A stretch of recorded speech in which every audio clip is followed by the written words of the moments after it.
നമസ്കാരം. ഫോർട്ടിക ന്യൂസിലേക്ക് സ്വാഗതം.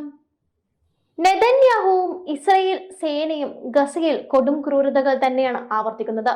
എന്നാൽ ലോകത്തിന് ഇനിയും അത് നോക്കി നിൽക്കാൻ സാധിക്കുകയില്ല. തങ്ങളുടെ എതിർപ്പ് ഇപ്പോൾ ലോക ജനത വളരെ ശക്തമായി തന്നെ പ്രകടിപ്പിച്ചുകൊണ്ടിരിക്കുകയാണ്. ഇസ്രായേൽ ജനതയാകട്ടെ നെതന്യാഹുവിന്റെ ഈ നടപടികളെയൊന്നും പിന്തുണയ്ക്കുന്നുമില്ല. അതായത് ഗസയിൽ നെതന്യാഹു നടത്തുന്ന യുദ്ധത്തിന് ഏറ്റവും കൂടുതൽ എതിർപ്പ് കാണിക്കുന്നതും നെതന്യാഹുവിന്റെ സ്വന്തം ജനങ്ങൾ തന്നെയാണ്. സ്വന്തം താല്പര്യത്തിന് വേണ്ടി മാത്രമാണ് നെതന്യാഹു ലോകത്ത് യുദ്ധങ്ങൾ നടത്തുന്നത് എന്നത് നമുക്കെല്ലാവർക്കും അറിയാവുന്ന കാര്യം തന്നെയാണ്. തനിക്കെതിരെ വന്ന ആരോപണങ്ങളെയും നടപടികളെയും നീട്ടിക്കൊണ്ടു പോകുന്നതിന് വേണ്ടിയുള്ള ഒരു മാർഗമായാണ് ഇറാനുമായുള്ള യുദ്ധത്തെ അടക്കം നെതന്യാഹു കണ്ടത്. ഒടുവിൽ എല്ലാം കൈവിട്ടു നിൽക്കുന്ന അവസ്ഥയാണ് ഇപ്പോൾ നെതന്യാഹുവിനുള്ളത്. അധിനിവേശ വെസ്റ്റ് ബാങ്കിൽ ഇസ്രായേൽ സൈന്യത്തിന് നേരെ ജൂതന്മാരുടെ പ്രതിഷേധം തുടരുകയാണ്.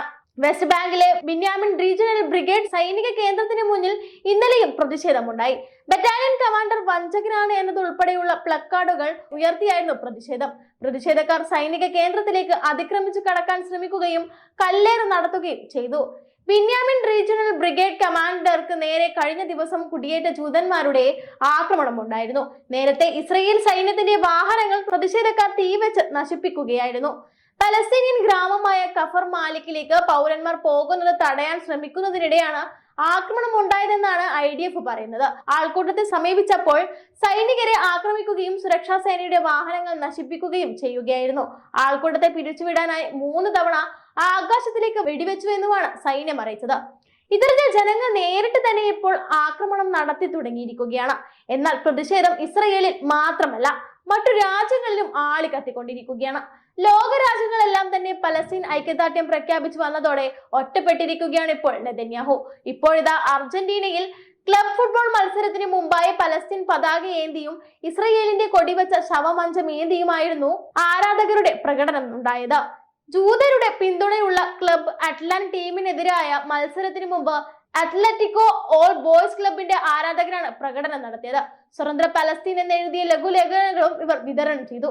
അർജന്റീന ഫുട്ബോൾ ലീഗ് 2nd ഡിവിഷനിലെ മത്സരമായിരുന്നു നടന്നത്. ക്ലബ് അറ്റ്ലാന്റ ജൂതരുടെ പിന്തുണയുള്ള ഫുട്ബോൾ ടീമാണ്.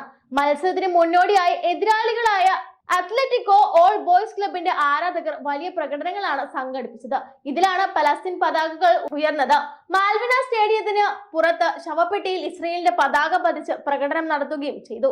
എന്തായാലും നെതന്യാഹുവിനുള്ള സമ്മർദ്ദം ഇപ്പോൾ ലോകത്ത് നിന്നും വർദ്ധിച്ചു കൊണ്ടിരിക്കുകയാണ്.